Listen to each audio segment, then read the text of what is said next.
अस्सलामुअलैकुम, very very good morning to all of you. उम्मीद करती हूँ कि आप तमाम लोग ठीक ठाक हैं, अच्छी सेहत में हैं, अपने दिन का आगाज़ कर चुके हैं। और जनाब, बदलते हुए मौसम के साथ साथ हमारी जो स्किन है, जो जिल्द है, वो भी तब्दील होती रहती है। और ख़वातीन तो वैसे भी बहुत ज़्यादा ब्यूटी कॉन्शियस होती हैं, लेकिन अब ये सिर्फ कहना कि ख़वातीन ब्यूटी कॉन्शियस होती हैं, ये बात अब ज़रा पुरानी हो चुकी है। क्योंकि आजकल के जो मर्द हैं, जो मर्द हजरात हैं, वो भी अपनी स्किन को लेकर काफ़ी सेंसिटिव दिखाई देते हैं और वो भी खूबसूरत दिखना चाहते हैं। और खूबसूरत दिखना जनाब मर्द औरत तमाम लोगों का हक है और इसका ख्याल भी रखना चाहिए। अच्छा खाना भी चाहिए और अगर कोई स्किन ट्रीटमेंट करा रहे हैं तो वो भी अच्छी जगह से अच्छी करवानी चाहिए। बहरहाल बदलते मौसम के साथ साथ आपकी जो जिल्द या स्किन है उसमें कौन कौन सी तब्दीलियां रूनुमा होती हैं और कौन कौन सी ख़वातीन को या मर्दों को जो स्किन रिलेटेड जो प्रॉब्लम्स हैं वो सबसे मोस्ट कॉमन कौन से हैं, आज हम उन पर बात करेंगे और उसके हल के ऊपर भी बात करेंगे।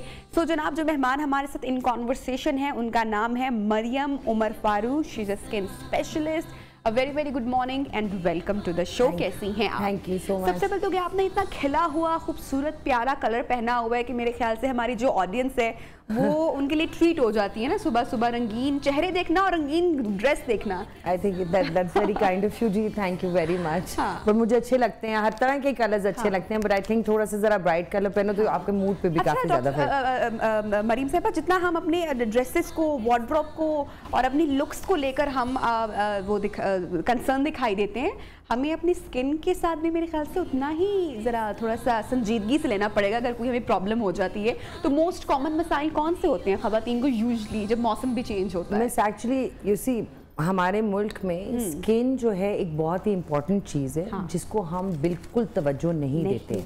हम गलत चीजें इस्तेमाल करते हैं। कोशिश होती है कि किचन की सारी चीजें करके बस ठीक कर लिया जाए। मिस, उससे भी बहुत फायदा एक्चुअली आपको फर्क पड़ सकता है। अगर आपको अपनी स्किन का भी पता हो कि स्किन टाइप कौन सी है और क्या करना है, हाँ, तो you just need little bit of guidance. But मसला ये है कि हमारे यहाँ जो खवातीन है वो बहुत ज्यादा लोगों से इम्प्रेस होके या बातें सुन के कि मैंने ये क्रीम लगाई थी तो तुम भी ये क्रीम लगा। केमिकल बेस्ड क्रीम्स लगाती हैं जिनसे चेहरों पे दाग, धब्बे, छाइयाँ, ये चीज़ें बहुत ज़्यादा प्रोमिनेंट हो जाती हैं। तो आपको बड़े गौर से सोच समझ के ये चीज़ इस्तेमाल करनी चाहिए। जो भी चीज़ आप अपने चेहरे पे लगा रहे हैं वो डायरेक्टली पेनिट्रेट कर रही है आपके स्किन के अंदर। ओके, ठीक है। आप अपने बालों में जो लगा रहे हैं वो भी डायरेक्टली पेनिट्रेट कर रही है आपके ब्रेन से all over to your body. अच्छा, अब ऐसा नहीं है कि फेसबुक पे कुछ भी देखा प्याज का पानी लगा लिया मुंह पर भी, बालों पर भी। बालों पे तो आप बिल्कुल प्याज का पानी लगा सकते हैं। प्याज का पानी बड़ा बेनिफिशियल होता है। मैं अक्सर अपनी जितनी भी मेरी खवातीन हैं, because I do an organic natural skin care brand Kishmish के नाम से, but we do all these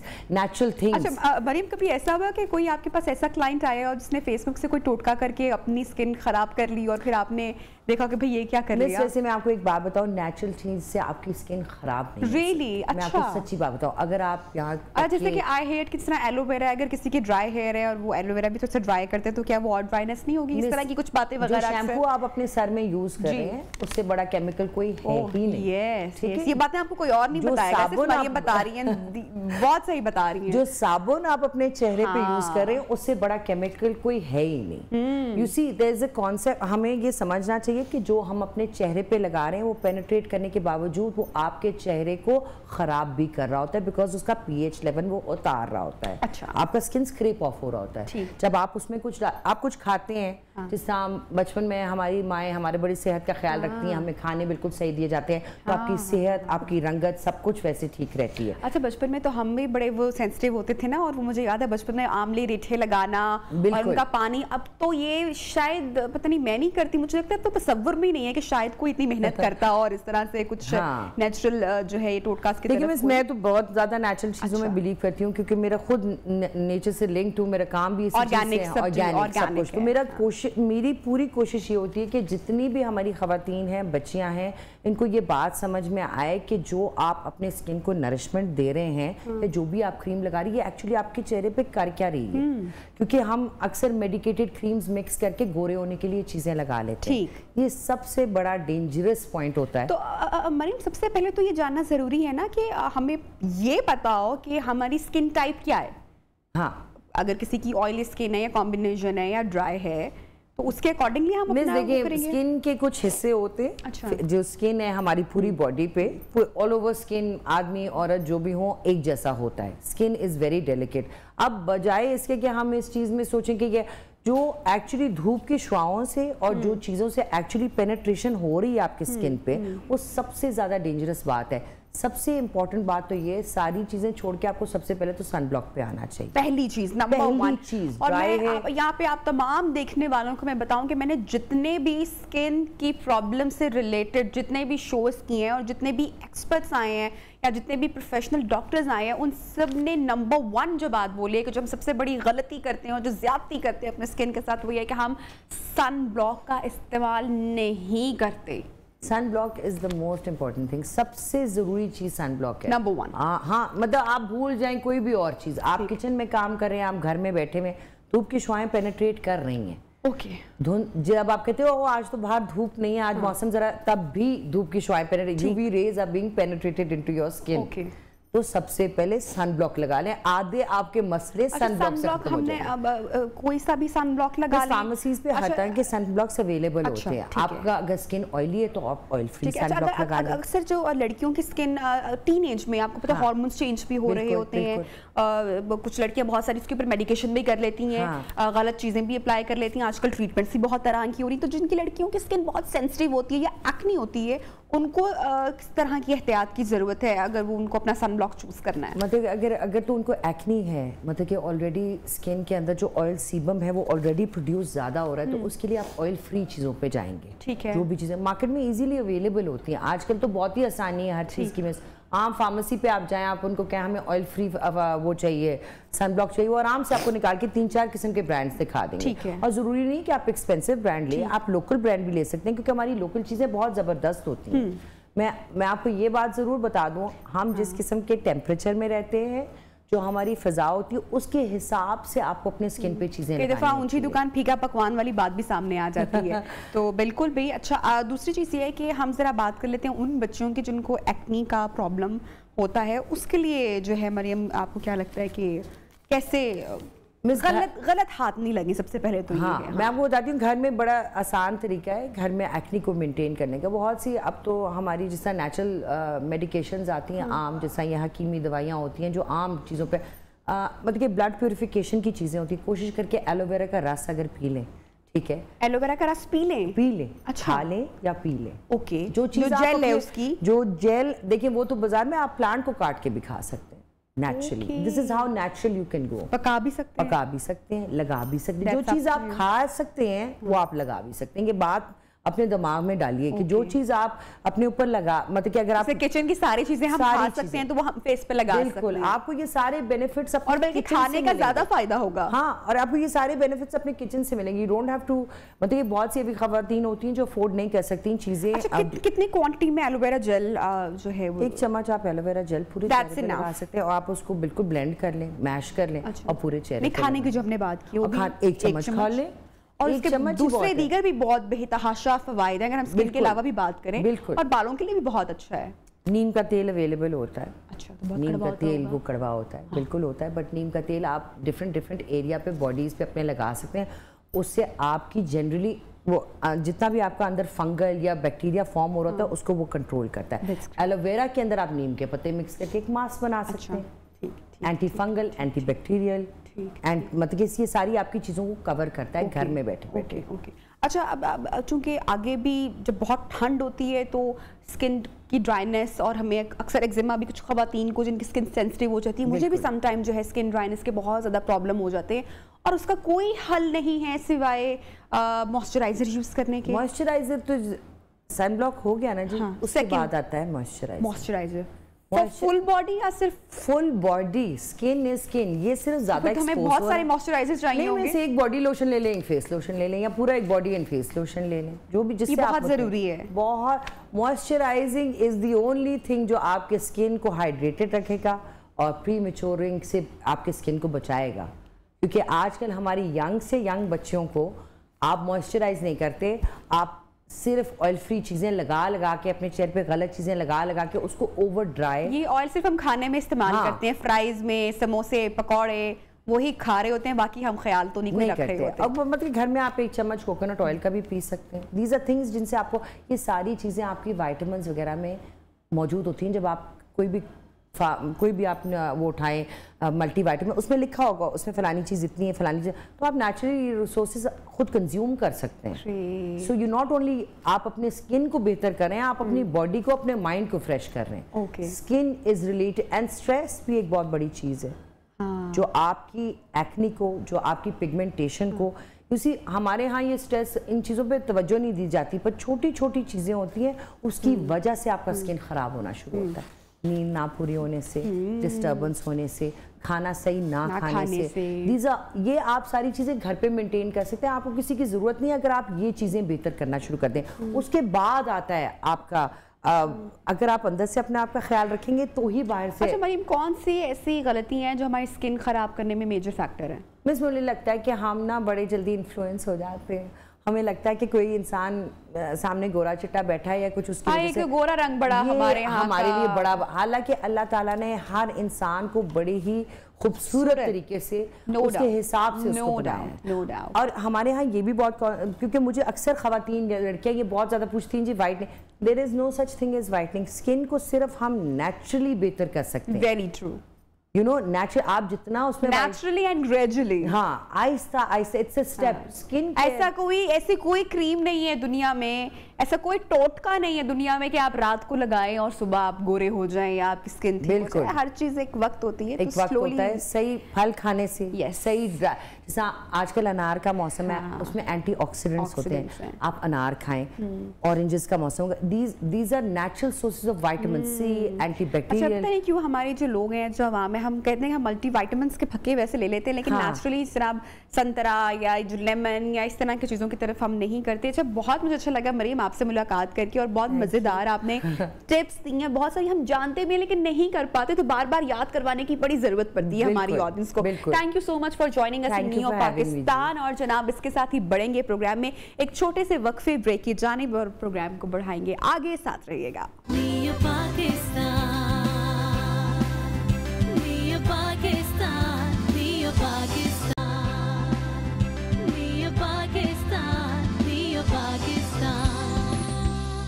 welcome back जनाब। प्रोग्राम में एक मरतबा फिर से आपको खुशामदीद कहते हैं। और अक्सर रात की नींद में या सुबह के औकात में अक्सर कुछ ऐसे ख्वाब आते हैं कि जब आप नींद से बेदार होते हैं तो वो ख्वाब आपकी परेशानी का बायस बन जाते हैं। तो हमने सोचा कि क्यों ना आज का सेगमेंट कुछ इस तरीके से डिज़ाइन किया जाए कि आपको आपके तमाम सवालात के जवाब मिल सके, और कौन से ख्वाब सच्चे होते हैं और कौन से खौफनाक ख्वाब होते हैं जिसके बाद सदका खैरात फौरी तौर पर करना चाहिए, इस बारे में जानेंगे। और जनाब हमारे साथ जो एक्सपर्ट मौजूद हैं, किसी तारुफ के मोहताज नहीं है, और जब भी आते हैं तो बहुत सारी फ़ोन कॉल्स भी दाऊद साहब आपके लिए आती हैं, और बड़ा ज़बरदस्त आपका तज्जिया भी होता है सारी चीज़ों के ऊपर, टैरो कार्ड्स हो, चाहे सितारे हों या फिर चाहे ख्वाब की हकीकत हो। तो सबसे पहले ज़रा हम जान लेते हैं कि अच्छा और जो बुरा ख्वाब होता है उसका जो फ़र्क है वो हमें कैसे पता चलेगा? सबसे पहले नबिया एक चीज़ तो वाज़े समझने वाली है कि हम समझते हैं कि हम शायद बहुत इबादत गुजार हैं और शायद हमें इबादत की वजह से ही अच्छे ख्वाब आएंगे। ये एक लॉजिक है लोगों की, ऐसी बात नहीं है। अब ये है कि आपके ख्वाबों का आपकी इबादत से कोई ताल्लुक नहीं है, और अच्छे और बुरे ख्वाब की तो हकीकत है कि नेक लोगों को सच्चे ख्वाब ही आते हैं। देखें, नेक लोगों को अच्छे और सच्चे ख्वाब आते हैं, ये लेकिन इसका फैसला कौन करेगा कि ये शख्स नेक है? और देखें, यही बात, इसी बात को मैं समझाना चाह रहा था कि किसी भी इंसान के अमाल का या उसके अंदर का सिर्फ अल्लाह रब्बुल इज़्ज़त ही पता करा सकते हैं, कि या अल्लाह रब्बुल इज़्ज़त को ही पता चल सकता है कि ये बंदा उसके करीब कितना है। जिस तरह के हज़रत मूसा अलैहिस्सलाम की मिसाल के एक कसाई था, और उसका जो है हज़रत मूसा अलैहिस्सलाम ने अल्लाह ताला से सवाल किया कि या अल्लाह मुझे बताइए कि जन्नत में मेरा साथी कौन होगा। तो अल्लाह ताला ने फरमाया कि एक बाज़ार में जाओ, वहाँ एक कसाई है, वो आपका जन्नत में साथी होगा। तो हज़रत मूसा अलैहिस्सलाम वहाँ जाते हैं, देखते हैं, और वो अच्छा गोश्त जो है साइड में रख रहा था, बुरा गोश्त लोगों को दे रहा था। अब ये ऐसे हुआ कि हज़रत मूसा अलैहिस्सलाम उनका पीछा करके घर गए तो पता चला कि वो अच्छा गोश्त अपने बूढ़े माँ बाप के लिए रख रहा था जो कि ज़ईफ़ थे। तो अल्लाह ताला ने उनका मकाम हज़रत मूसा अलैहिस्सलाम के साथ रखा। तो कहने का मतलब ये कि किसी की अंदर की दुनिया जो है वो अल्लाह रब्बुल इज़्ज़त ही को पता होती है, इसलिए हम दाऊद साहब ये बात हमने बड़ी कॉमन सुनी हुई है ना कि जो सुबह का ख्वाब है, सुबह का ख्वाब तो सच्चा ही होता है जी। तो सुबह के वक्त अक्सर बड़े अजीबोगरीब ख्वाब भी आ रहे होते हैं। सुबह के वक्त के ख्वाब की हकीकत ये है कि जो पहले वक्त का ख्वाब है वो उसकी ताबीर तकरीबन 10 साल का पीरियड होता है, 10 साल के पीरियड में होती है।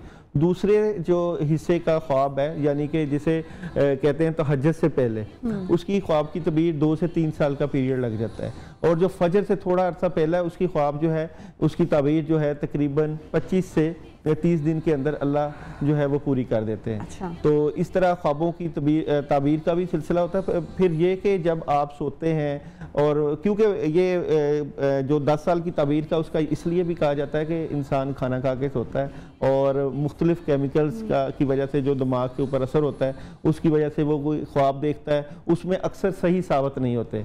मगर जो ख्वाब जो है फजर के वक्त देखे जाते हैं, उनकी हकीकत होती है और वो काफ़ी हद तक सही साबित भी होते हैं। अच्छा, मेरे ख्याल से चूँकि ख़वातीन ज़्यादा बात नहीं होती है, जब तक अपने दिन का रात का सारा अहवाल अब शेयर नहीं कर लेती हैं अपनी माँ के साथ या दोस्तों के साथ, मेरे ख्याल से उनका दिन मुकम्मल नहीं होता है। तो ज़्यादातर हमने मर्दों को कभी ख्वाब शेयर करते हुए यूजली नहीं इतना सुना।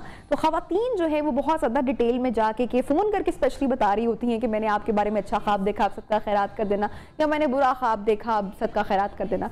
तो ये ख्वाब बताने की जो हमारी हैबिट है, ये जो आदत है कि सुबह सवेरे उठते नाश्ते पे सबसे पहले हमने पूरे घर को अपना रात का ख्वाब सुनाना होता है, क्या ये ठीक है? नबिया, मैं तो कहूँगा ख्वाब हर किसी को नहीं बताना अच्छा हो या बुरा हो, अच्छा हो या बुरा हो, हर किसी को नहीं बताना चाहिए, क्योंकि जो आप किसी को ख्वाब बताते हैं उसकी ताबीर हो जाती है।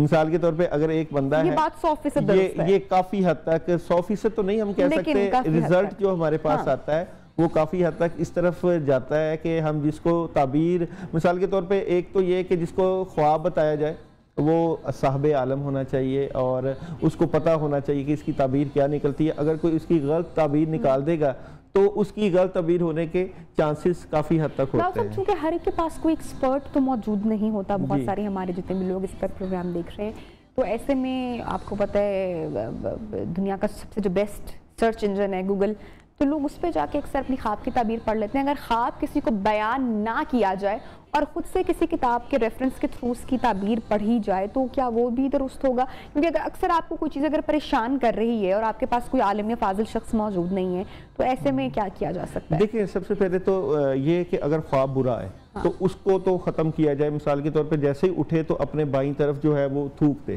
ताकि उसका सदका खैरात वगैरह कर दे। और अगर गूगल की बात करें तो वहाँ पे ताबीर जो है वो बताई तो जाती है, मगर उसके जो पीछे जो सर्कमस्टांसेस हैं वो नहीं कुछ पता होते। किताबें भी ऐसी मौजूद होती हैं, अक्सर लोगों ने अपने पास किताबें भी रखी हुई हैं, क्या वो भी पढ़ना खुद से ठीक है? हाँ, पढ़ सकते हैं, मगर सबसे पहले जिस तरह अगर सांप की मिसाल लें कि ख्वाब में सांप देखना, तो उसका एक ही मतलब निकलता है कि दुश्मन का वार है। जी, उसके कई मतलब निकलते हैं। मिसाल के तौर पर सांप देखना ये है कि जिन्नात का असर भी हो सकता है। अच्छा। सांप देखना जादू का असर भी हो सकता है। सांप देखना दुश्मन भी हो सकता है, और सांप को जो है वो पकड़ना दुश्मन पे काबू पाना हो सकता है। इसी तरह मुख्तलिफ ख्वाब हैं, जिस तरह ख्वाब में सोना देखना औरत के लिए ठीक है, मर्द के लिए ठीक नहीं है। इसी तरह ख्वाब में चांदी देखना, ख्वाब में दूध पीना ये जो है रूहानियत से दलालत करता है। ख्वाब में गुलाब का फूल देखना ये भी खैर बरकत। अच्छा, आपकी बात से मुझे याद है कि रूटीन में ख़वातीन वहम भी हम लोग कर रहे होते हैं। मैंने सोचा कि क्यों ना पूछ लूँ, बहुत सारे लोग इस वक्त प्रोग्राम देख रहे हैं। अक्सर शगन और बदशगुन भी बहुत ज़्यादा माना जाता है, दूध का उबल जाना, कांच का, शीशे का टूट जाना, ग्लास का टूट जाना, इन चीज़ों की क्या हकीकत है? देखिए, अगर तो इसकी हकीकत तो अपनी जगह, मगर बदशगुनी जो है वो इस्लाम में जायज़ नहीं है, हराम है। मगर जो लोग हमारे देहात के लोग थे या पुराने लोग थे, वो इस चीज़ की जो ताबीर लेते थे बात, उनको अक्सर हो जाती थी। जिस तरह मिसाल के तौर पे कि हमारी अगर काली बिल्ली रास्ता काट रही है और आप सोच रहे हैं कि काली बिल्ली ने रास्ता काट लिया, अब क्या होगा, तो फिर कुछ हो जाएगा, अक्सर इफेक्ट हो जाता है। आप उसको नॉर्मल बिल्ली की तरह देखें ना, नॉर्मल जानवर की तरह देखें। जी जी, तो अक्सर हो जाता है। मगर ये है कि अगर तो लोग जो है वो सुबह शाम की मसनून दुआएं पढ़ते हैं और ऐसे अज़कार करते हैं जिससे अल्लाह ताला हिफाजत के अमाल, जिस तरह औज़ु बिकलिमातिल्लाहि तामाति मिन ग़ज़बिही व इक़ाबिही व शर्रि इबादिही मिन हमादति शय्यातीन व यहज़ुरून बिस्मिल्लाहिल्लज़ी ला यज़ुर्रु मा इस्मिही शैउन फ़िल अर्ज़ि वला फ़िस समाई व हुवस समीउल अलीम। ये इस तरह की आयात हैं जो हिफाजत के लिए नबी पाक सल्लल्लाहु अलैहि वसल्लम का भी इरशाद गिरामी है कि जो सुबह के टाइम ये आयात पढ़ लेता है उसको शाम तक कुछ नहीं हो सकता, किसी मूदी जानवर से नुकसान नहीं हो सकता। तो जो लोग सुबह शाम की मसनून दुआएं पढ़ते हैं, अल्लाह ताला उनको अपनी हिफ्ज़ो ईमान में ले लेते हैं। अच्छा, ये हमारी दिन भर की जो बेचैनी, हसद, एंजाइटी, नेगेटिव थिंकिंग, ये भी काफ़ी असर रखती है हमारे रात के आने वाले ख्वाबों? जी, जो हम अपना दिन के वक्त सोचते हैं रात को अक्सर जो है वो हो जाता है। जिस तरह के ख्यालात होते हैं, जिस तरह की आपने मूवी देखी है फॉर एग्जांपल, अगर आप कोई फिल्म या कोई ड्रामा भी देख रहे हैं तो अक्सर औकात आ जाता है, ख्वाब में भी वही दिखाई, ऐसे ख्वाब का कोई मतलब नहीं निकलता। हाँ, वो ख्वाब जो आप इस्तिखारा की सूरत में करते हैं, दुआ की सूरत में करते हैं कि या अल्लाह ये मेरा मसला है, ये मेरी परेशानी है, तो मुझे ख्वाब की शक्ल में मुझे बता दे। तो अल्लाह ताला से ये जो नबूवत का 46वां दर्जा दिया गया है ना ख्वाब को, तो अल्लाह ताला फिर ख्वाब की शक्ल में बंदे को बता देते हैं कि आपको ये काम करना चाहिए या नहीं करना चाहिए। लोग जो इस्तिखारा करते हैं उसमें होता है कि अगर आप ग्रीन कोई चीज़ देख लेंगे तो हाँ आता है, अगर वाइट चीज़ देखते हैं तो हाँ आता है, अगर सुर्ख चीज़ देख लें ख्वाब में तो वो काम नहीं करना चाहिए। तो लोग अल्लाह से अमल खुद करना चाहिए, किसी से करवा लेना चाहिए? बेहतर तो नबिया ये है कि जिसका अपना मसला हो उसको खुद ही कर लेना चाहिए। और अगर आप किसी से भी करवाना चाहें तो वो भी करवा सकते हैं। अच्छा, मगर किसी की नजर बद है आप पर तो उस वजह से भी बेचैनी वाले ख्वाब आपको आ सकते हैं। जी नबिया, ये तो बड़ा एक अहम मौजू है, अहम बात है कि अगर जिस तरह इंसान जिस्म और रूह का मुरक्कब है और रूह के ऊपर अगर किसी ने जादू कर दिया है या नजर लग गई है तो वो आपको ख्वाब में जादू वाली चीजें ही नजर आएंगी। तो फिर बंदा उन ख्वाबों का जब तक इलाज नहीं होगा सही बंदे का, उसका असर ठीक नहीं होगा या नजर बद का असर ठीक नहीं होगा, तो वो ऐसे ही ख्वाब देखता रहेगा। उसकी ताबीर यही निकलती है कि आप अपना रूहानी इलाज करवा लें। देखें, जिन्नात और जादू की हकीकत जो है वो तो मौजूद है कुरान पाक में। सूरह जिन जो है वो सूरह जिन की दिलालत करती है, और सूरह फलक और सूरह नास को देखें तो जादू का पता चलता है। और नबी पाक सल्लल्लाहु अलैहि वसल्लम को भी इस प्रोसीजर से गुजारा गया। तो जब बंदे के ऊपर जादू हो जाता है तो वो फिर इसी तरह के ख्वाब देखता है कि जैसे हवा में उड़ रहा है, जैसे कुएं में गिर रहा है, जैसे पूरी बुलंदी से गिर रहा है, कब्रिस्तान की सैर कर रहा है, गंदा पानी देख रहा है, और उसका जो है तबीयत उसके स्ट्रेस रहता है। इस तरह की वो चीज़ें जो सारी हैं वो ख्वाब में नजर आती हैं। अच्छा डॉक्टर साहब, आखिरी सवाल मेरा आपसे होगा कि सबसे बेहतरीन सदका क्या है? देखिए, सबसे जो बेहतरीन सदका है वो तो एक तो अखलाक है, बंदे का बोलना अच्छा है। दूसरा ये कि सदका जो है वो हर बंदे के लिहाज से देना चाहिए। बंदे का न्यूमरोलॉजी से भी अदद निकलता है, और सदका गोश्त का सदका भी हो सकता है, दालों का भी हो सकता है, मगर हर बंदे का सदका डिफरेंट होता है। पानी का सदका सबसे अच्छा सदका है, सबसे बेहतरीन सदका पानी का सदका है। अब पानी का सदका लोगों के पानी कैसे सदका हो सकती है? अगर किसी का रेड कलर का सदका है तो कोई जो शरबत की बोतल रेड कलर की लगे, किसी के लिए पानी आप किसी को अगर प्रोवाइड कर देते हैं या घर में कुछ और ना अगर आप कर सकें तो चुरिंद परिंद के लिए पानी भी आप कर सकते हैं। सबसे बेहतरीन चीज़ बिल्कुल। और ये बुजुर्गों से हमने ये चीज़ मिली है कि जो सदका है वो 100% पानी का ही लेते। Thank you so much Dawood sahab, आपने वक्त निकाला हमारे आज के प्रोग्राम के लिए, और हमारी ऑडियंस के जितने भेजे गए सवाल थे आपने उनका जवाब दिया। जनाब, इसके साथ ही बढ़ेंगे एक छोटे से वक्फे की जानिब, हाजिर होते हैं।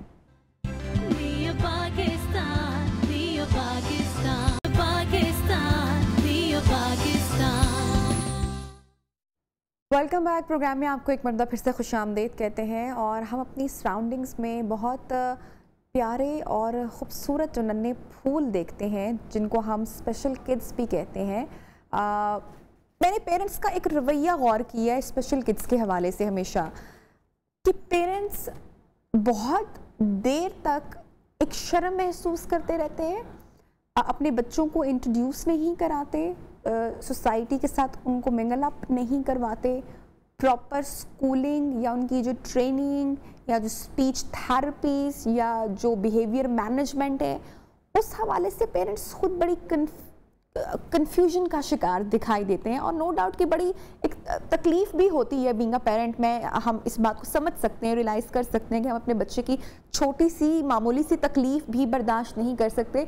तो जब स्पेशल किड्स का मामला आता है तो माँ बाप की भी मेरे ख्याल से गलती नहीं होती उसके अंदर, बिल्कुल नहीं ब्लेम करना चाहिए। शायद वो इतनी कन्फ्यूजन या तकलीफ़ से गुजर रहे होते हैं, कोई गाइडेंस नहीं होती, समझ नहीं आ रहा होता क्या करना है। तो अब इस वजह से आज का जो सेगमेंट है वो हमने आपके साथ स्पेशल डिज़ाइन किया है, जिनमें हम कुछ स्पेशल किड्स से आपकी मुलाकात कराएंगे कि बर वक्त अगर इन बच्चों की फ़िज़िकल ट्रेनिंग की जाए या क्या कुछ ऐसा हो सकता है कि उनके बिहेवियर में चेंजेस आ सकते हैं या स्किल डेवलपमेंट हो सकती है।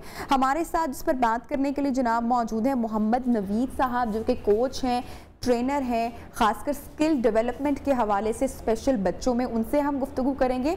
और साथ ही साथ जनाब हमारे साथ 2 बच्चे भी मौजूद हैं, तो आज इनसे कुछ फिजिकल एक्टिविटी भी हम आपके साथ शेयर करवाएंगे। अस्सलाम वालेकुम नवीद साहब, कैसे हैं आप? ठीक है जी, शुक्र अल्लाह का। अब आपके साथ जो 2 बच्चे बैठे हुए, मैं चाहूँगी आप उनका तारुफ पहले करवा दें। जी, ये आकिब है।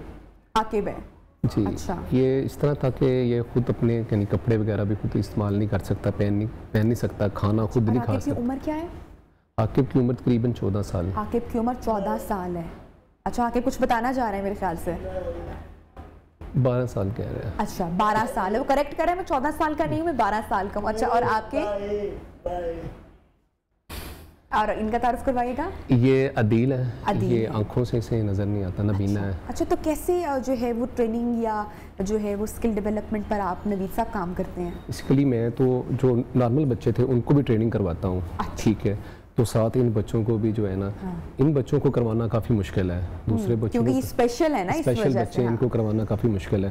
अब ये बच्चा यानी कि अगर इसको यानी कि हमने जो है ना बॉक्सिंग भी सिखाई है, सेल्फ डिफेंस भी सिखाया है। अदील, क्या उम्र है आपकी? उम्र बताओ अपनी। 14 साल। 14 साल। अदील, तो अदील बॉक्सिंग की अच्छी तरह से सेल्फ डिफेंस कर लेते हो अपना? हाँ। अच्छा, तो कुछ थोड़ा सा प्रैक्टिकली जरा दिखाएं आप हमारी ऑडियंस को, फिर गुफ्तगू भी साथ साथ करते हैं नवीद साहब। चलिए। अच्छा, अदील की उम्र है 14 साल और अदील सेल्फ डिफेंस के हवाले से नवीद साहब प्रॉपर ट्रेन हो गया? जी, प्रॉपर तो नहीं है अभी, बहुत इम्प्रूवमेंट हम कह सकते जी। हैं। ये है कि अगर कोई इसको पकड़ता है या कोई मारने की कोशिश करेगा, अगर इसके ये सामने आएगा तो ये इसको फाइट के उसको हिट करेगा। अच्छा। पीछे से आके पकड़ेगा तो फिर नहीं। कुछ मूव्स वगैरह हम देख लेते हैं जी अदील के साथ। Left right 1 2 very nice. 1 2 4 left right 1 2 शाबाश। 4 left right left. Oh God, and can you see the strength? अब नवीद साहब बड़ी स्ट्रेंथ और पावर के साथ अभी बच्चे ने ये किक देखें की कि है। जो बच्चे दूसरे हैं ना, जो नॉर्मल बच्चे होते हैं, वो इतना सीधा पंच नहीं, एक्यूरेट पंच नहीं मार पाते इतनी जल्दी। अच्छा, कितनी देर की ट्रेनिंग हुई है अदील की? इसने तो बहुत कम वक्त में सीखा है, जबकि मेरे पास जो बच्चे यानी कि महकमे के बच्चे भी हैं, यानी कि रेलवे के, वापडा के, तो ट्रेनिंग करते हैं। अदील, मेरी आवाज आ रही है ना? ठीक से सुन रहे हो ना मुझे? अच्छा, अदील बैठे हैं आप मेरे पास आकर, इधर वापस नवीद साहब आप अपनी मदद से इनको बिठा दें। अच्छा, मुझे आकिब के बारे में भी थोड़ा सा बताइएगा कि आकिब को क्या प्रॉब्लम्स और मसाइल रहे हैं? आकिब जो है ना, ये ठीक तरीके से पहले चल नहीं सकता था, और अब तो माशाल्लाह वो खुद चलकर यहाँ पर आया खुद है। यानी कि चल पाता है। अच्छा। यानी कि इसको यानी फिजिकल तौर पर ट्रेनिंग करवाई है उधर क्लब में, जो हमने छोटा सा बनाया है, तो उसमें काफ़ी इसने इम्प्रूव किया अपने आप को। ये ऐसे बच्चे होते हैं कि घर में बैठे खुद ही सोचते रहते हैं कि हम शायद कुछ भी नहीं है, पेरेंट्स हो गए या के रिलेटिव्स जो हो गए, वो उनको इतनी इग्नोर करते हैं इनको। अच्छा, आकिब साहब मुझे बताइएगा कि आप पेरेंट्स घर में जिनके स्पेशल किड्स हैं, वो खुद से भी अपने बच्चों को हेल्प आउट कर सकते हैं? बहुत कम करते हैं। अच्छा, असल में ये पेरेंट्स की गलती होती है। बहुत कम करते हैं या घर में हो नहीं सकता? हो तो सकता है, हो सकता है ना, मैं वो वही बात कर रही हूँ। जी हो सकता है, लेकिन वो कर नहीं पाते। किस वजह से? असल में ये देखें ना, ये अगर इसको पहले दिन से ही अगर इनको देखा जाता है, यानी कि 1 साल 2 साल के बाद पता चल जाता बच्चे का कि यानी कि स्पेशल है, तो उसी वक्त इसकी केयर की जाए तो अच्छा, कैसी केयर? इसमें ये होता है कि आप किसी यानी फिजियो को दिखाएं। अच्छा, उसको चेकअप करवाएं। आकिब के केस में? जी ठीक है। उसको चेकअप करवाएं, वो आपको बताएगा कि इसको इस तरह की एक्टिविटीज़ करवाएं या ये करवाएं, तो उससे बेहतर हो जाएगा। यानी कि मुकम्मल तौर पे ठीक तो नहीं हो सकता। कितना अर्सा पहले आपके पास आया था? ये तकरीबन कोई 6 माह। 6 माह पहले। और 6 माह में क्या जो है वो आपको लगा है कि इम्प्रूवमेंट आई है? ये मुख्तलिफ किस्म की एक्टिविटीज़ कर लेता है। अच्छा। ठीक है, और टॉयलेट ट्रेनिंग मैंने बताया है। ठीक है, कपड़े खुद से पहनना, टॉयलेट खुद जाना आना जाना, बेसिक यही है ना कि खाना पीना खुद खा सके, अपने कपड़े खुद इस्तेमाल कर सके, पहन सके। तो और इससे पहले ये बिल्कुल ऐसे ही बच्चों का ये होता है कि पेरेंट्स हैं, कल हो ना हो तो बच्चों का बड़ा जो है ना। अच्छा, मैंने नोटिस किया दिल की सेंसेस माशाल्लाह बड़ी शार्प है। जी उसने मेरी साउंड को जो है वो उसने रिस्पॉन्ड किया है, और आप जिस तरह से यानी कि आवाज़ सुन के और कदम के साथ जज कर लेता कि बंदा किधर खड़ा है, कहाँ से आवाज़ आ रही है। अदील, आप बात करोगे मेरे साथ थोड़ी सी? हाँ, कि थोड़ी सी शर्म आ रही है, अभी थोड़ा सा शाय फील कर रहे हो? हाँ, बॉक्सिंग करना अच्छा लगता है? मुझे बता दो, जल्दी से बता दो। हाँ जी। सबसे अच्छा करना क्या लगता है, क्या कौन सी गेम पसंद है? यही बॉक्सिंग पसंद है, और कौन कौन सी गेम्स अच्छी लगती हैं? और बैट बॉल अच्छा लगता है, क्रिकेट अच्छा लगता है? हाँ। सीख रहे हो अभी वो? नहीं, मैं तो वैसे गली में वैसे ही खुद से बैट बॉल के साथ खेलना पसंद है। अच्छा नवीद साहब, आपके साथ 2 बच्चे माशाल्लाह और तशरीफ लाए हैं, तो मैं चाहूंगी कि आप उनको भी इंट्रोड्यूस करवा दें और उनका स्किल जो है वो हमारी जरा ऑडियंस देख सके, तो उनका एक तारुफ करवा दें और हम बुला लेते हैं। ये बाबिर है, बाबर और अदील, मोहम्मद अली। आ जाए बाबर और अदील, इनको हम बुलाते हैं। अच्छा ये भी नवीद साहब बॉक्सिंग देखेंगे, ठीक है, आप आइएगा प्लीज, आइए सामने, कैमरे के सामने आइएगा यहाँ पे। इनको जी बिल्कुल करवाइएगा। अच्छा बैठिएगा, तशरीफ रखिएगा।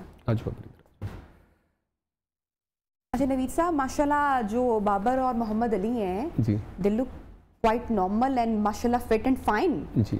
सो थोड़ा सा बताएं इन दोनों की जर्नी के बारे में। बाबिर, मैं उधर गोलबाग शादबाग में ना बच्चों को ट्रेनिंग करवाता था। अच्छा ठीक है, तो बाबिर उधर आया आज से 3 साल पहले।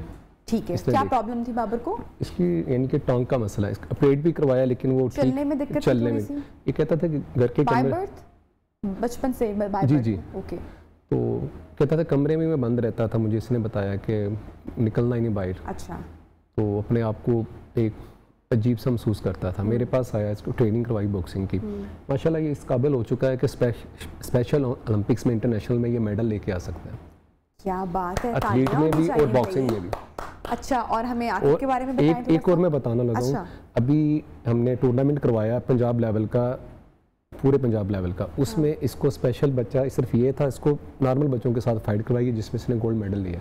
ये तो बहुत अमेजिंग बात है, बड़ी ज़बरदस्त बात है। और हमें आकिब के बारे में बताएं। ये मोहम्मद अली है। मोहम्मद अली, तो एज इसकी तकरीबन 15 के करीब है। अच्छा। लेकिन जहन अभी भी जो है ना वो 4 से 5 साल का है।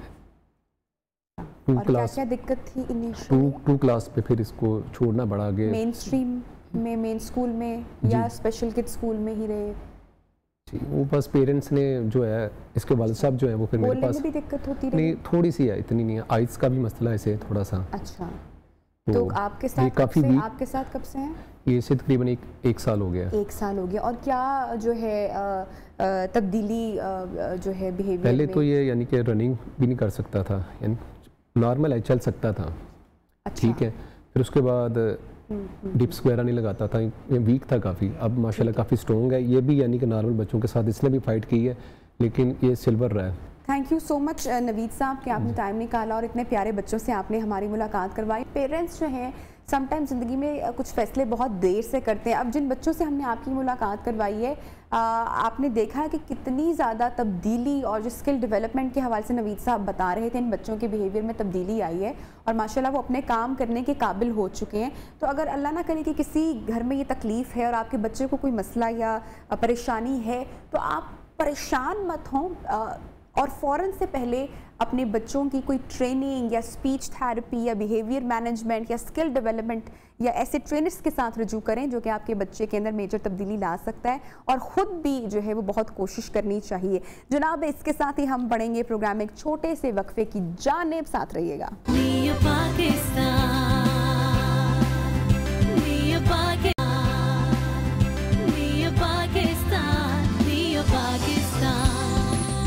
वेलकम बैक जनाब। प्रोग्राम में आपको एक मरतबा फिर से खुश आमदेद कहते हैं और इस सेगमेंट में प्रोग्राम में हम खासकर बात करने वाले हैं इंफॉर्मेशन टेक्नोलॉजी के हवाले से। आईटी की हम लोग बात करेंगे, जिसका पाकिस्तान में बज़ाहिर तो वसी स्कोप है, लेकिन हुकूमत के जो है इसके ऊपर क्या इनिशिएटिव हैं या क्या इक़दाम है या कितना संजीदा दिखाई दे रही है, इसके ऊपर हम खासकर आज के सेगमेंट में बात करेंगे। जून में जनाब 13 सिफारिशात पेश की गई थी, जिनमें से 11 को तकरीबन रद्द कर दिया गया। तो अगर हम चाहते हैं कि हमारा मुल्क भी आई टी की फील्ड में तरक्की करे, तो उसके लिए हुकूमत को भी संजीदा होना पड़ेगा और इनोवेशन भी हमें इस फील्ड में मज़ीद लानी पड़ेगी। और जनाब, चूंकि अभी का जो दौर है, जो ये वक्त चल रहा है, ये भी आईटी का है और आने वाला वक्त भी इसी का है। इसके ऊपर बात करने के लिए जनाब आईटी एक्सपर्ट अर्जिश आजम साहब हमारे साथ इन कॉन्वर्सेशन है। अर्जिश, वेलकम टू द शो। क्या स्कोप है पाकिस्तान में जनाब आईटी का? थैंक यू सो मच नबिया, पहले तो आपका बनाने का। आई थिंक बड़े अच्छे आपने नंबर शेयर किए और स्कोप हमें थोड़ा नज़र भी आ रहा है कि पाकिस्तानी स्टार्टअप्स ने पिछले कोई 2 साल में कुछ $400 मिलियन जो है वो रेस कर लिया इन्वेस्टमेंट में। तो फॉरेन कंपनीज़ ने इन्वेस्ट किया इस मुल्क को देख के, एयरलिफ्ट या बाकी इस तरह की जो कंपनीज़ हैं उनमें।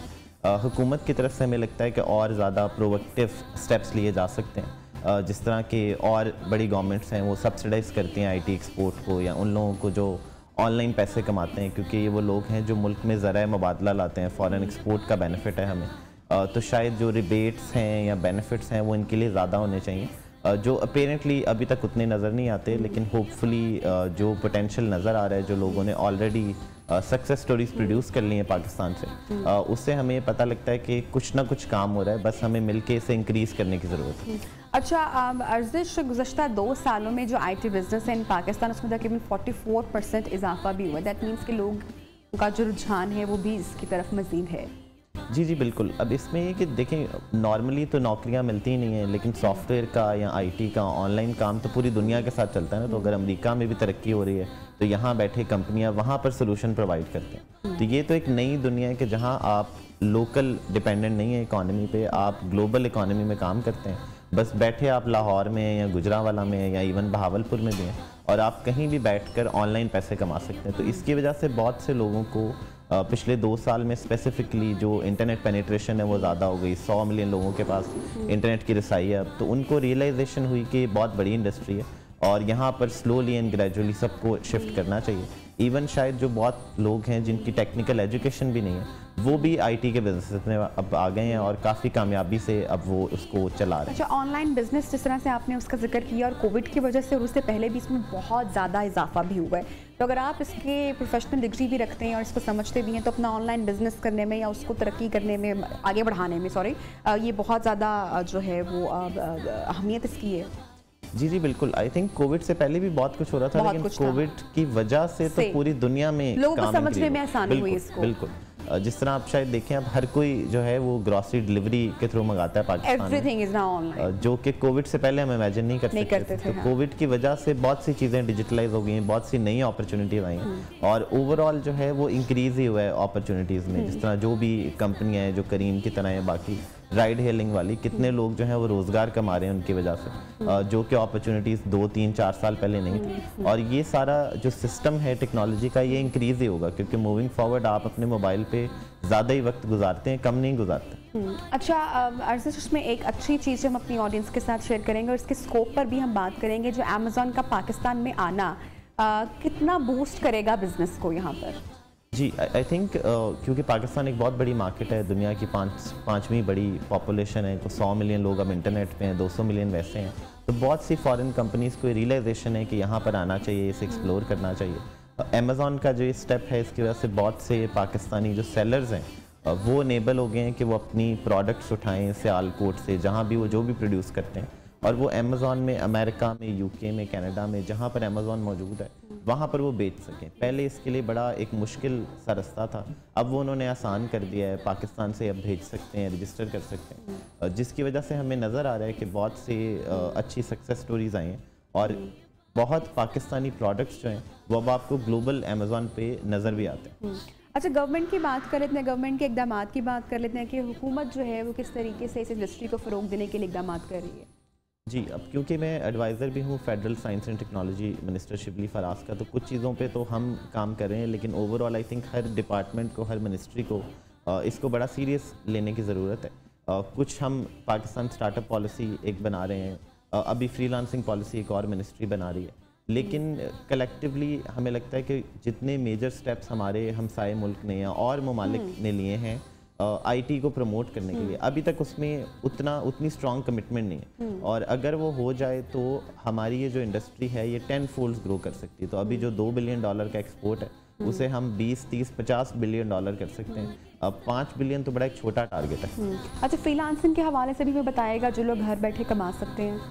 जी, सो आई थिंक बड़ी एक कमाल अपॉर्चुनिटी है कि आप एक लैपटॉप उठाएं, आपकी इंग्लिश अच्छी हो, थोड़े से स्किल्स आते हो, आपको सॉफ्टवेयर इंजीनियरिंग भी ज़रूरी नहीं है, आप content writing, tutoring, graphic designing, ऐसे कोई हज़ारों स्किल्स हैं जो आप ऑनलाइन प्रोवाइड कर सकते हैं दुनिया में किसी भी मुल्क में कस्टमर को, और आपको डॉलर में इनकम आती है और डॉलर मल्टीप्लाई होकर भी आजकल 170 रुपये बनते हैं, तो इनकम भी काफ़ी अच्छी है। और अच्छा, कैसे जो है स्टार्ट किया जा सकता है, क्या ज़रूरी है उसके लिए, क्या होना ज़रूरी है, क्या जानना समझना ज़रूरी है? अगर मैं कहूँगी कि अगर आप थोड़ी सी अर्जिश कुछ टिप्स दें हमारे यंगस्टर्स को या जो लोग इस वक्त आपको देख रहे हैं कि कैसे वो अपना ऑनलाइन बिजनेस या काम कर सकते हैं फॉर स्टार्टअप्स।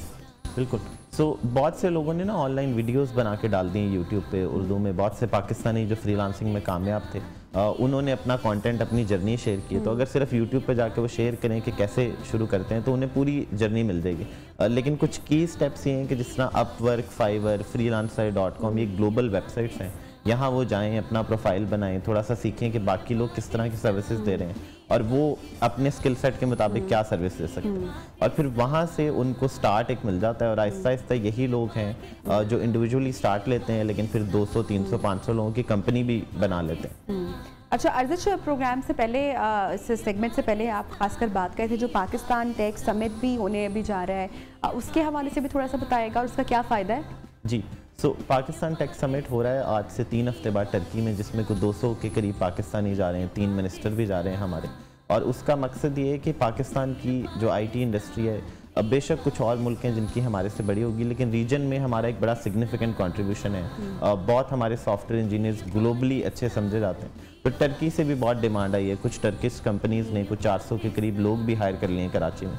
तो इस समिट का मकसद ये है कि इन लोगों को वहाँ पर ले जाया जाए जो ऑलरेडी आईटी में काम कर रहे हैं, जो बड़ी बड़ी कंपनीज चला रहे हैं, इनको ले जाएं और टर्की की जो कंपनीज हैं उनसे कनेक्ट कराएं, उनसे इनकी B2B मीटिंग्स करवाएं, ताकि ये जो एक कनेक्शन है हमारा टर्की से, वैसे भी एक दोस्त मुल्क का, इसको हम बिजनेस में भी ट्रांसलेट करें स्पेसिफिकली आईटी इंडस्ट्री के लिए। अच्छा, आईटी इंडस्ट्री के लिए आपको क्या लगता है पाकिस्तान में जो है, अगर मैं आपसे पूछूं कि हुकूमत को किन जो है जगहों पर गौर करने की ज़रूरत है, किस तरह से बेहतरी आ सकती है, किस तरह से इस इंडस्ट्री को फ़रोग मिल सकते हैं, तो व्हाट डू यू से? जी, सो आई थिंक एक बड़ा अच्छा इनिशिएटिव अभी गवर्नमेंट ने लिया है। प्राइम मिनिस्टर ने एक स्पेशल टेक्नोलॉजी जोन अथॉरिटी बना दी है, जिसका बिल सेनेट ने भी अभी पास कर दिया। उस अथॉरिटी के अंडर जो है आईटी वालों को या टेक्नोलॉजी वालों को सारे टैक्सेस से माफ़ी है अगले 10 साल के लिए।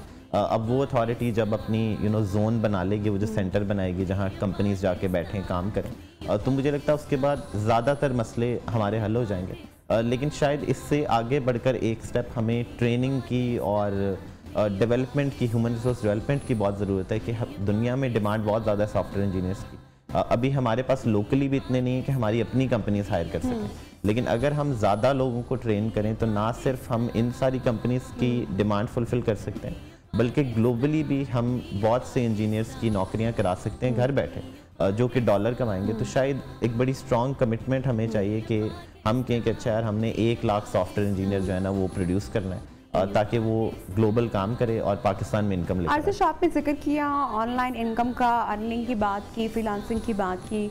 अब हमारे यहाँ यूजुअली जब भी ऑनलाइन कमाने के बारे में सोचा जाता है या अर्निंग के बारे में, तो हमेशा हर बंदा सिर्फ एक ही बात करता हुआ दिखाई देता है कि make your own YouTube account और सिर्फ उसके ऊपर वीडियो अपलोड करेंगे और आपको डॉलर्स में पैसे आएंगे। लेकिन इसके अलावा भी बहुत सारी और चीज़ें हैं जो लोगों को नहीं पता है। तो मैं चाहूँगी कि फाइनली आप ब्रेक पर जाने से पहले कुछ थोड़ा सा उस हवाले से अगर शेयर करें हमारी ऑडियंस के साथ। आई थिंक बहुत ज़्यादा रास्ते हैं, जिस तरह आपने बताया। मैं एक नौजवान से मिला जो कि आपके मोबाइल के थीम बनाते हैं, तो आप एंड्रॉयड यूज़ करते हैं, उस पर थीम बदल सकते हैं। वो एक बैठा है लड़का गुजरात में जो बनाता है, और वो कई $1000 महीने के कमाता है सिर्फ थीम बना के। ये एक बड़ी स्पेसिफिक एग्जांपल थी कि इस तरह के लोग काम कर रहे हैं। तो जो भी चीज़ आप इमेजिन कर सकते हैं वो आप ऑनलाइन सर्विस दे सकते हैं। Okay, thank you so much Arjish, आपने हमें ज्वाइन किया। और इसके साथ साथ हम अपनी ऑडियंस को यहाँ पर ये भी बताएं, अगर हम भारत की या हमसाया मुल्क की बात करें या दीगर ममालिक की बात करें तो वो लंबा हो जाएगा। अगर हम बहुत सारे मुल्कों की फहरिस्त आपके सामने शेयर करें तो सिर्फ इंडिया की बात करते हैं, जहाँ पे आईटी इंडस्ट्री जनाब $74 बिलियन जो है वो उनको इसका जो है वो इस यहाँ तक पहुँच चुकी है इंडस्ट्री, जबकि पाकिस्तान जो है वो सिर्फ $2 बिलियन की बरामदात पर है। सो मेरे ख्याल से हमें बहुत ज़्यादा काम करने की ज़रूरत है, हमारी हुकूमत को इस पर बहुत ज़्यादा और संजीदा होने की ज़रूरत है। नो डाउट कि अभी भी काम इस पर हो रहा है, चल रहा है। Arjish, thank you once again. Break पर चलते हैं और प्रोग्राम को आगे बढ़ाएंगे। स्टे विद अस।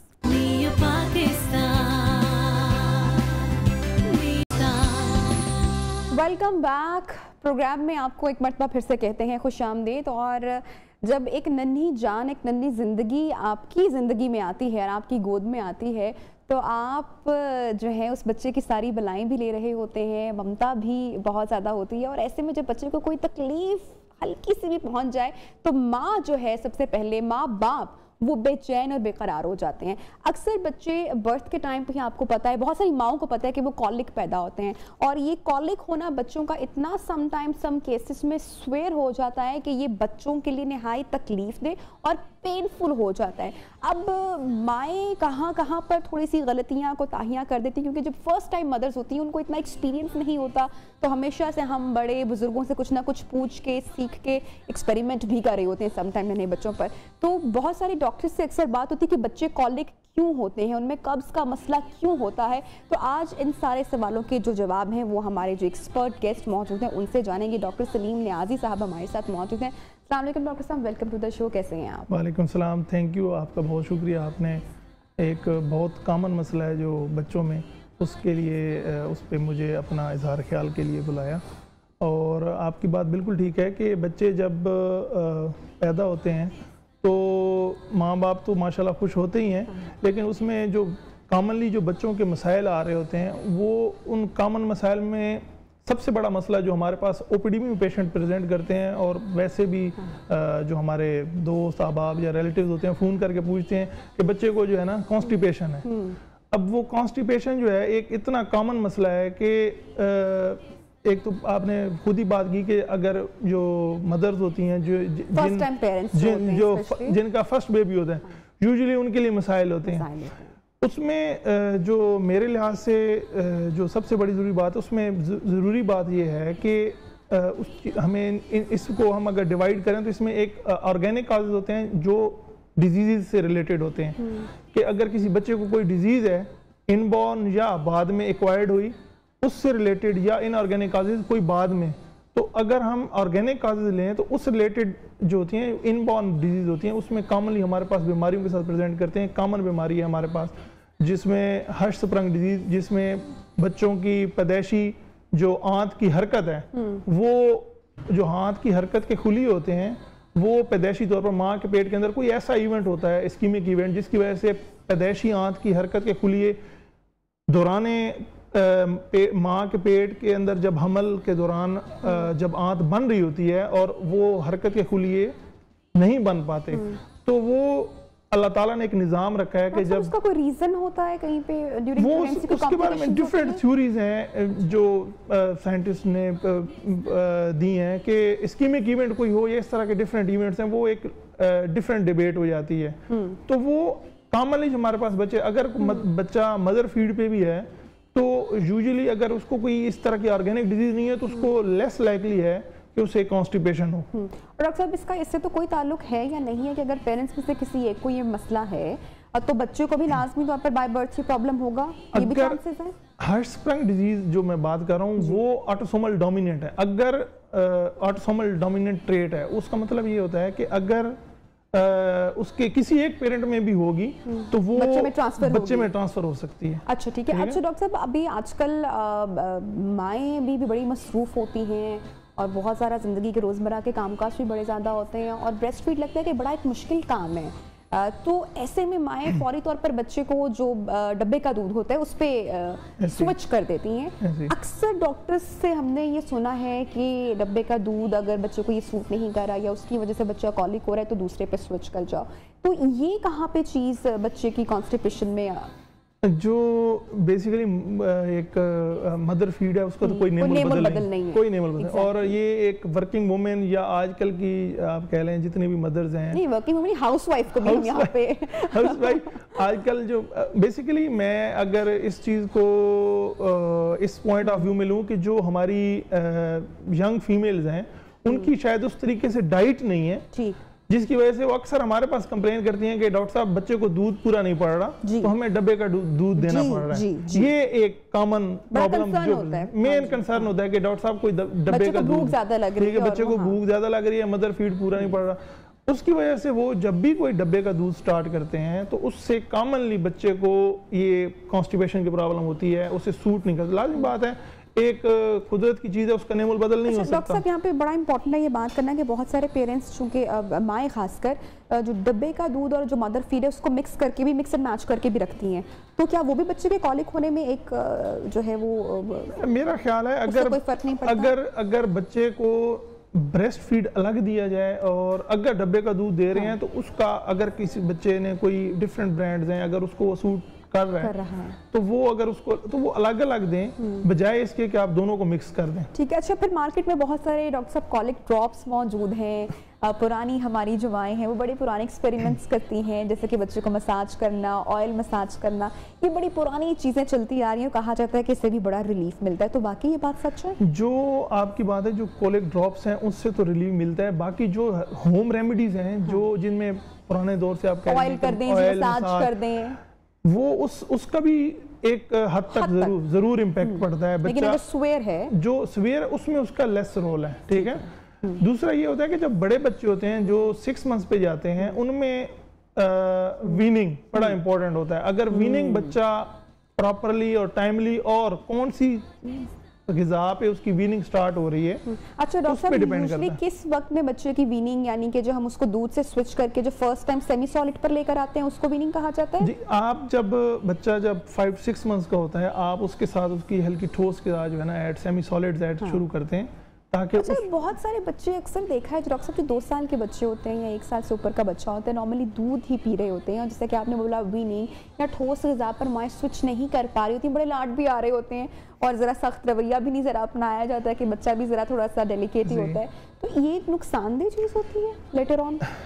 उसमें ये होता है कि जो एक आप नेचुरल प्रोसेस से उसे नहीं गुजारते तो बाद में ऐसे बच्चों को कॉमनली जब आप 1-2 साल पे भी वो दूध स्विच नहीं कर पाते और सेमी सॉलिड, तो फिर वो बड़े भी होते हैं तो उनका ज़्यादा कंसर्न उसी के साथ होता है, तो उन्हें ब्लोटिंग पेट में माँ बाप कहते हैं जी बच्चे को जो है ना ब्लोटिंग होती है और यही कोलिक के मसाइल। तो इससे जब आप सेमी सॉलिड्स पे टाइमली स्विच करते हैं तो बच्चा जो है वो दूध कम करता जाता है और सेमी सॉलिड और नॉर्मल डाइट पे आ जाता है, और इसी से कॉन्स्टिपेशन के मसाइल भी हल होते जाते हैं। आप उसमें फाइबर डाइट ऐड कर देते हैं और डिफरेंट उसको जो है ना जैसे केला मैश करके दे सकते हैं, दलिया, इसके अलावा आप जब थोड़ा और बड़ा हो जाता है तो उसे सैलेड ऐड करके दे सकते हैं। इससे ये होता है कि बच्चे के ऑटोमेटिकली आप जब नेचुरल कोर्स से चलते हैं तो उसके कॉन्स्टिपेशन और इस रिलेटेड मसाइल ऑटोमेटिकली खत्म हो जाते हैं अनटिल अनलेस कोई ऑर्गेनिक या डिजीज का। जबरदस्त डॉक्टर साहब टिप्स बता रहे हैं, बातें बता रहे हैं, कुछ काम जो है वो ज़रा बाप हजरात भी ज़रा सीख लें। मेरी बड़ी शिकायत रहती है कि सारी बेचारी जो माँ है वो सब लगी भी होती है, बच्चे के साथ भी होती है, और एंड पे बेचारी माँ पर इल्ज़ाम आ जाता है कि भाई तुमने कोई गलती की होगी या ये नहीं किया होगा और वो नहीं किया होगा। तो भाई पेरेंट्स दोनों मिलके जो है वो उस पर ज़रूर तवज्जो दें। अच्छा डॉक्टर साहब, ब्रेक से पहले हम ब्रेक में गुफ्तगू कर रहे थे, एक पॉइंट आपने शेयर किया और आज का टॉपिक के साथ मैंने सोचा कि ये डॉक्टर साहब कॉलिक बच्चों की बात कर रहे हैं और जिन बच्चों को कब्ज़ होती है, ये टॉयलेट ट्रेनिंग की आपने बात की, ये एक बड़ा डिफरेंट पॉइंट मैंने सुना है कि क्या उसकी वजह से भी जो बच्चे टाइम पे टॉयलेट पे नहीं होते हैं उनको भी कॉन्स्टिपेशन होती है? ये जो मैं बात बार बार कर रहा हूँ, एक ऑर्गेनिक और इनऑर्गेनिक, जो फंक्शनल कॉन्स्टिपेशन या जो टॉयलेट ट्रेनिंग ना होने की वजह से यूजुअली जो होती है उसमें ये होता है कि वही आपने खुद कह दिया कि कुछ बच्चे लाड प्यार और जो यंग, जी बिल्कुल, यंग जो आजकल जनरेशन है या मदर्स हैं वो यूजुअली ट्राई यही करती हैं कि पैम्पर ही लगा रहे, उन्हें पैम्पर डायपर लगा रहे और उन्हें बच्चे को जो है ना ज़्यादा उस पर इतनी मेहनत भी नहीं करनी पड़ती, उससे नुकसान होते हैं। नुकसान ये होता है कि एक तो जब बड़ी एज में बच्चा जाता है तो उससे डायपर रैश एक कॉमन प्रॉब्लम है, ये एक माओं का जो है ना एक बहुत बड़ा जो है ना इशू है, माएँ आके बताती हैं कि बच्चे को डायपर रैश हो जाता है। दूसरा एक और इशू आता है कि बच्चा जब उसकी टॉयलेट ट्रेनिंग नहीं होती तो जब बच्चा बड़ा होता है स्कूल गोइंग 3-4 ईयर्स पे, तो उस पर भी उसको कॉन्स्टिपेशन के मसाइल आना शुरू हो जाते हैं। फिर वही बात, अगर आप उसकी प्रॉपर टाइम पे टॉयलेट ट्रेनिंग नहीं करेंगे, उसके भी प्रॉपर तरीक़ाकार है, उसकी साइकोलॉजिकल काउंसलिंग करनी पड़ती है, बच्चे के साथ टाइम स्पेंड करना पड़ता है। आप इतना टाइम स्पेंड कर रहे होते हैं, आप थोड़ा सा इस तरीके से टाइम स्पेंड करेंगे, आप पीडियाट्रिक सर्जन से मशवरा करेंगे या अपने पीडियाट्रिशियन से कि how to train my child regarding toilet training, तो आप बच्चे के लिए उसको, और ये डॉक्टर साहब किस स्टेज में जरूरी है? ये 2 to 3 ईयर्स पे स्टार्ट हो जाती है, हो जानी चाहिए। अच्छा डॉक्टर साहब, मेरा आखिरी सवाल आपसे होगा जो जरा बड़े बच्चों के लिए होगा, जो कि स्कूल गोइंग किड्स हैं, अगर उनको भी सेम कॉन्स्टिपेशन का मसला हो तो माओं को बच्चों की डाइट में फाइबर डाइट की हम बात करें तो क्या ऐड करना चाहिए? देखिए, जो फाइबर डाइट है उसमें एक आजकल माएँ माशाल्लाह पढ़ी लिखी हैं, हर बंदा इस चीज़ को सर्च करके कि जो भी फल, सलाद, सब्जियां, ये बच्चों की डाइट में हर सूरत ऐड होना चाहिए। डॉक्टर साहब इसके अलावा सब कुछ ऐड है? हाँ, इसके अलावा सब कुछ ऐड है? इसके अलावा सब कुछ ऐड है, जंक फूड खास और बच्चे भी मांस मैद, बच्चे भी आजकल जंक फूड को प्रेफर करते हैं बजाय इसके कि फल सलाद सब्जियां इन चीजों पे हैं। तो जब तक इस चीज को साथ आप प्रॉपर ऐड नहीं रखेंगे तो वो कॉन्स्टिपेशन का मसला बच्चे का हल नहीं होगा। और मैं तो अपने पेशेंट्स को एक साइड एडवाइस देता हूँ कि आप चलें जंक फूड जो भी चीज़ ऐड कर रहे हैं अपनी डाइट में इसबगोल का इस्तेमाल मस्ट लाजमी करें, ठीक है, क्योंकि वो एक फाइबर है और उसका इस्तेमाल आप दिन में 1 से 2 बार लाजमी करें। बच्चे जो थोड़े बड़े हो जाते हैं 4-5 साल, जिनको आपको फील होता है कॉमनली पेशेंट्स बड़े बच्चों में जब बड़े बच्चे आते हैं तो उनकी मदर ये कंप्लेन करती हैं कि डॉक्टर साहब इसको हफ्ते या 2 हफ्ते या महीने में 1 बार कब्ज हो जाती है। तो वो बेसिकली यूज तो जंक फूड ही कर रहे होते हैं बच्चे, चिप्स खाना इस तरह की चीज़ें। तो अगर आप उसकी डाइट में वो बच्चा फल सलाद सब्जियां कम से कम उसे इस चीज़ के साथ किसी भी चीज़ में, अगर बच्चे को कोई चीज़ ऐसी दलिया पसंद है या कोई ऐसी चीज़ पसंद है उसमें आप मैश करके दही में डाल के ये इसबगोल दे दें दिन में 1 से 2 बार, या सिंपल पानी के साथ भी वो ले ले। उससे क्या होगा, कम से कम उसकी जो फाइबर की रिक्वायरमेंट है वो पूरी होती रहेगी और ये लेस लाइकली है अगर आप इसको फॉलो करें तो बच्चे को कॉन्स्टिपेशन। डॉक्टर साहब thank you so much for joining us. और बाकी बहुत सारी गलतियां भी हम रूटीन में कर रही होती हैं। बच्चों को जो पैकेट वाले चिप्स दे देना होता है, जो ब्लैक फिजी ड्रिंक्स होता है, वो सब कुछ हम दे रहे होते हैं। जंक फूड का इस्तेमाल होता है, बर्गर बन का इस्तेमाल बहुत ज़्यादा होता है, व्हीट गंदम नहीं जा रही होती, फल नहीं मिल रहे होते, सलाद नहीं मिल रहे होते, जिसकी वजह से बड़े बच्चों में खासकर जो है वो कॉन्स्टिपेशन के मसाइल होते हैं। तो अगर हम बच्चों की डाइट का ख्याल रखें और उसमें कुछ तब्दीली लेकर आएँ तो हमें शायद डॉक्टर के पास भी जाने की ज़रूरत या नौबत पेश ना आए। इसके साथ ही बढ़ेंगे एक छोटी सी ब्रेक और वक्फे की जानिब। स्टे विद अस।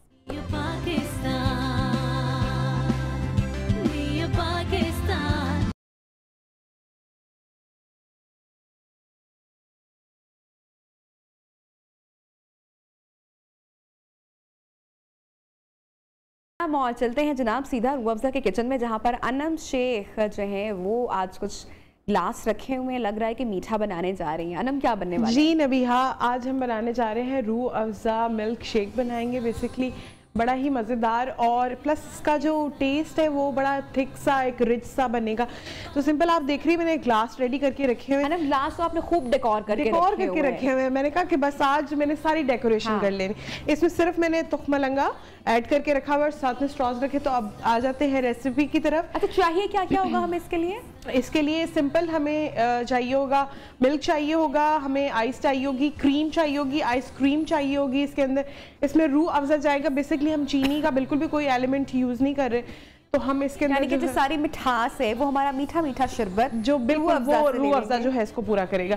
उसमें जाएगी वनीला आइसक्रीम या कुल्फा आइसक्रीम, दोनों आपकी अपनी पर्सनल चॉइस है, वो ऐड करेंगे। उसमें थोड़े से नट्स ऐड करेंगे और थोड़ा सा जो है जो तुखमलंगा है वो मैं इसके अंदर भी ऐड करूँ। तो ठंडे मौसम में ठंडा शरबत आपने एंजॉय करना है घर पे। अनम रेसिपी तैयार करी। अनम 2 ग्लास तो मुझे नजर आ रहे हैं। अच्छा, तुखमलंगा आपने पहले से ऐड कर दिया? जी बिल्कुल, तुखमलंगा जो है मैंने ऐड किया। एक्चुअली वो प्रेजेंटेशन में जब मैं उसमें ड्रिंक ऐड करूंगी तो बड़ा अच्छा लगता है, ऊपर आता है और नीचे से भी एक बेस उसकी सेट रहती है, तो बड़ा बेतहाशा फायदे भी बहुत। बिल्कुल। अच्छा, सिंपल मैंने 2 ग्लास जो है वो मिल्क इसमें ऐड किया है। अब इसके अंदर जो है वनीला आइसक्रीम या कुल्फा आइसक्रीम, दोनों आपकी अपनी पर्सनल चॉइस है, वो आप इसमें ऐड कर सकते हैं। तो इसमें चली जाएगी आइसक्रीम। आइसक्रीम के बाद हम इसके अंदर ऐड करेंगे क्रीम। ठीक है जी, 2 से 3 टेबलस्पून हम इसमें ऐड करेंगे क्रीम के।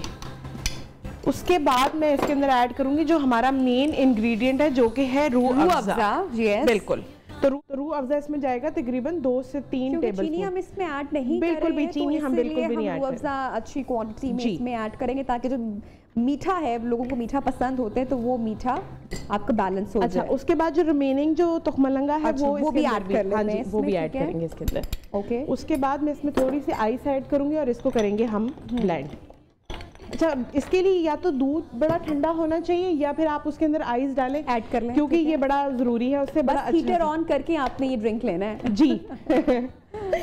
ठीक है। अब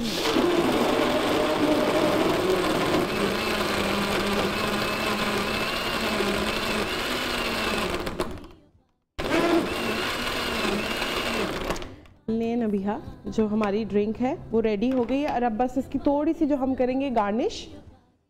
तो ये चला गया है इसके अंदर अमेजिंग। और आप देख रही होंगी कि नीचे एक बड़ी अच्छी सी एक लेयर जो है वो तुखमलंगा की सेट हुई हुई है। हाँ। जब भी आप इसको पिए तो इसको मिक्स करें और आपको जो है तुखमलंगा का बड़ा ही अच्छा फ्लेवर आएगा। आपने अगर ऐड करनी है, उसके बाद इसके अंदर मैं इसमें नट्स ऐड करूंगी। अच्छा, कर रही हैं चॉइस? हाँ जी, ऐड कर रही हैं। कुछ नट्स ऐड करेंगे। सबसे पहले जो है मैं थोड़ा सा इसके अंदर टॉपिंग कर लेते हैं। बिल्कुल, क्या बात है अनम, थोड़ी सी इसकी गार्निश कर लेते हैं और उसके बाद हम इसके अंदर ऐड करेंगे थोड़े से नट्स। क्या बात है। और थोड़े से जो है मैं इसमें स्पार्कल्स जो हैं ऐड करूंगी। उससे जो है बच्चों को बड़ा ही इम्प्रेसिव और बड़ा कलरफुल सा लगता है। तो ये सिंपल हमारा रूह अफ़ज़ा जो मिल्क शेक है, बिल्कुल बच्चों के लिए बहुत अट्रैक्टिव है। अनम, फाइनल रेसिपी आप इसकी शेयर कर दें। जी, सिंपल दूध लिया है हमने, 2 से 3 ग्लास इसमें ऐड किया है, उसमें तुखमलंगा ऐड किया है, उसमें जो रूह अफ़ज़ा है तकरीबन 4 to 5 टेबलस्पून हमने इसमें रूह अफ़ज़ा ऐड किया है। वनीला आइसक्रीम या कुल्फ़ा आइसक्रीम दोनों ऑप्शनल है, आप वो ऐड कर लें। उसके बाद इसमें 2 टेबलस्पून मैंने क्रीम ऐड किया है, आइस डाल के इसको ब्लेंड किया है। ब्लेंड करने के बाद इस तरह से ग्लास में इसको सर्व किया है। ऊपर व्हिप्ड क्रीम से मैंने इसकी गार्निश की है और नट्स और कुछ स्पार्कल्स जो है इसके ऊपर ऐड ऑन। बड़ी सुघड़ है लड़की। Thank you Anam, thank you so much. आपने इतनी जबरदस्ती हमें ठंडी ठंडी रेसिपी दी। ठंडा शरबत पिए, दिमागों को ठंडा रखें और ठंडा ठंडा सोचें। जनाब, प्रोग्राम का वक्त खत्म हो रहा है। अपना बहुत सारा ख्याल रखिएगा। आपसे होगी दोबारा मुलाकात। अल्लाह हाफिज।